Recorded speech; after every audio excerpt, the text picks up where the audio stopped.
Hello friends, welcome back to my channel. तो हम unit 2 कर रहे थे। यूनिट 2 में हमारे पास है ऑपरेशंस ऑन लार्ज नंबर्स। ये क्लास 5th डीएवी का सिलेबस है मैथ्स का, ठीक है। तो उसका फर्स्ट क्वेश्चन हमने कर लिया था, सेकंड थर्ड भी कर लिया था, फोर्थ और अब हम 5th करेंगे, ठीक है। 5th में हमारे पास है Ram is a kite maker. In one season he sold 37,043 red kites, 46,620 blue kite and 27,986 green kite. How many kites did he sell in all? तो जब भी हमें इन ऑल बोले ना, या टोटल अमाउंट निकालने बोले, टोटल नंबर्स निकालने बोले किसी भी चीज़ का, तो उसमें हम ऐड करते हैं। टोटल तभी होगा ना जब हम सारे को ऐड करेंगे। तो ये वर्ड प्रॉब्लम है हमारे पास। पहले इसका हमें स्टेटमेंट लिखना पड़ेगा। तो चलिए फर्स्ट स्टेटमेंट लिखते हैं, नंबर ऑफ रेड काइट्स।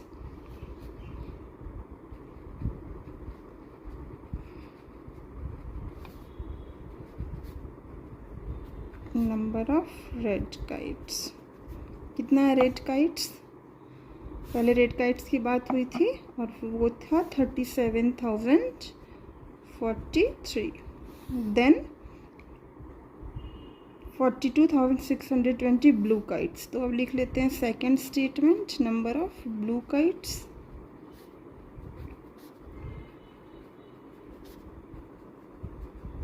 कितनी थी ब्लू काइट्स? 42,620। एंड थर्ड है ग्रीन काइट्स। तो थर्ड स्टेटमेंट भी लिख लेते हैं, number of green kites. Number of green kites है हमारे पास 27,986। तो अब हमें बोला था how many kites did he sell in all, total. तो total number of kites, last statement क्या बनेगा हमारे पास? Total number of kites. देख लेते हैं क्या आता है इन सबको ऐड करके। 6 + 3 9, 4 + 2 6 और 8 और +6 14, 1 कैरी, 9 और 6 15 और 1 16, 1 कैरी, 7 2 9 और 7 16 and 1 17, 1 carry, 4 + 3 7, 7 + 2 9, 9 1 10। Means total kite कितने सेल हुए थे? 1,07,649। तो अब लास्ट स्टेटमेंट हम लिखेंगे, Ram sales 1,07,649 kites in all. ठीक है, ऐसे हम वर्ड प्रॉब्लम बनाते हैं। चलिए अब क्वेश्चन 6 पे चलते हैं। क्वेश्चन 6 है हमारे पास, if a factory produces 1,285 toy cars every day, how many cars will it produce in a year of 293 working days. Means कि अगर एक दिन में कोई भी फैक्ट्री 1,285 कार प्रोड्यूस करता है, बनाता है, तो वो 293 के वर्किंग डे पे कितना कार बनाएगा। ठीक है, तो इसमें क्या करेंगे? मल्टीप्लिकेशन होगा ना इसमें। तो चलिए फर्स्ट स्टेटमेंट अब लिख लेते हैं, number of toy car produces in one day. एक दिन में है ना, कितना कार बनता है? तो एक दिन में बनता है 1,285। नेक्स्ट स्टेटमेंट लिखेंगे, number of toy car produces in 293 days, क्योंकि हमें 293 डेज का निकालना था। तो इसको 293 से मल्टीप्लाई करना पड़ेगा, इसमें मल्टीप्लिकेशन। चलिए मल्टीप्लाई कर लेते हैं, 1,285 293। तो फ्रेंड्स, ये मैंने मल्टीप्लाई कर लिया है। इनको जब मल्टीप्लाई किया तो हमारे पास आया 3,76,505। तो अब लास्ट आंसर वाला स्टेटमेंट में हम लिख देंगे so factory will produce 3,76,505 cars in 293 working days. चलिए क्वेश्चन 7 पे चलते हैं। Let's move to question 7। Question 7 है in a year Rahul earns ₹72,600 how many will he earn monthly. Means कि 1 ईयर में राहुल की अर्निंग, राहुल कितना कमाता है तो 72,600 कमाता है, तो मंथली उसकी इनकम क्या होगी। तो जब ईयरली देना और हमें मंथली निकालना हो तो उसमें हमें डिवाइड करना पड़ेगा। कितने से डिवाइड करना पड़ेगा? 12 से, क्योंकि 1 ईयर में कितने मंथ होते हैं? 12 मंथ होते हैं ना, तो 12 से डिवाइड करना पड़ेगा। चलिए पहले इसका हम स्टेटमेंट लिखते हैं। तो देखो फ्रेंड्स, मैंने लिख लिया है earning of Rahul in 1 year equal 72,600।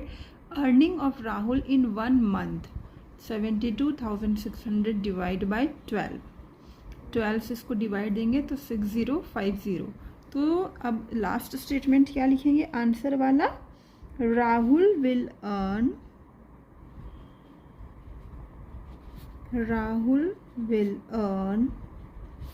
₹6050 in 1 month. Statement आप तो अपने हिसाब से बना ही सकते हो, पर इससे आपको एक हिंट मिल जाएगी ना कि स्टेटमेंट कैसे बनाया जाता है। जैसे फर्स्ट में था Rahul earns ₹72,600 in a year, तो ऐसे हम स्टेटमेंट बना सकते हैं earning of Rahul in 1 year, और फिर नेक्स्ट बना सकते हैं earning of Rahul in 1 month. Month में सिंपली हम डिवाइड दे देंगे 12 से, और जब डिवाइड देंगे तो हमारे पास ये राहुल की मंथली इनकम हो गई, 1 महीने में वो इतना कमाता है। ठीक है, चलो क्वेश्चन 8 पे चलते हैं। क्वेश्चन 8 हमारे पास फिल इन द ब्लैंक्स है।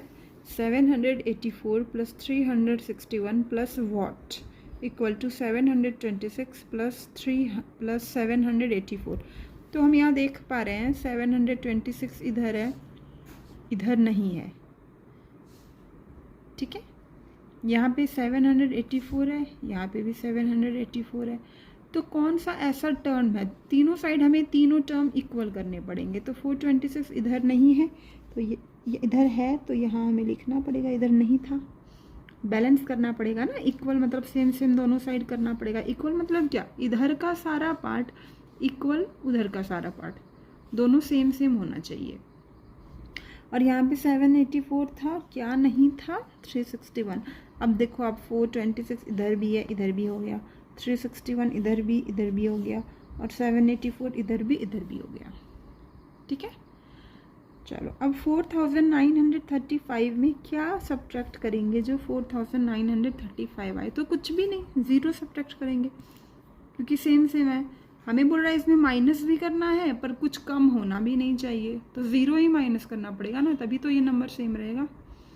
चलो सी, अब किसमें 1 मल्टीप्लाई करेंगे? जो 846 आएगा, तो ऑब्वियस 846 में ही 1 को मल्टीप्लाई करना पड़ेगा, क्योंकि जब किसी भी नंबर को 1 से मल्टीप्लाई करते हैं तो वो नंबर चेंज नहीं होता है, एज इट इज़ रह जाता है। ठीक है, चलो क्वेश्चन डी पे चलते हैं। क्वेश्चन डी है हमारे पास dash divide by 48 equal to 0। किसमें 48 को डिवाइड करेंगे? जो 0 आएगा तो 0 डिवाइड बाय 48 0 आएगा। नेक्स्ट 386 मल्टीप्लाई बाय 5000, तो इसको हमें बिना मल्टीप्लाई किए यहाँ पे बस सिंपल लिखना है। कैसे लिखेंगे हम? तो देखो इसके लास्ट में 3 डिजिट है, यहाँ पे कोई भी 0 नहीं है, तो पहले ये 3 डिजिट यहाँ पुट कर दो, 0 का काम खत्म। अब 5 को इससे बस मल्टीप्लाई कर दो, 5 6 जा 30, 0 3 कैरी, 8 5 जा 40, 40 और 3 43, 4 कैरी, 5 3 जा 15 और 4 19, मीन्स की 19,30,000। ठीक है, चलो F25 में क्या मल्टीप्लाई करेंगे? जो 25,000 आएगा तो 1000 मल्टीप्लाई कर देंगे ना। मैंने आपको बताया था, बस ये 30 देखो, 30 इधर और 25 मल्टीप्लाई बाय 125 ही रहेगा। तो ऐसे ही हमारा ऑपरेशंस ऑन लार्ज नंबर्स का रिव्यू एक्सरसाइज हमने कर लिया। अब हम नेक्स्ट सेशन में वर्कशीट 1 करेंगे यूनिट 2 का। तब तक के लिए फ्रेंड्स बाय बाय।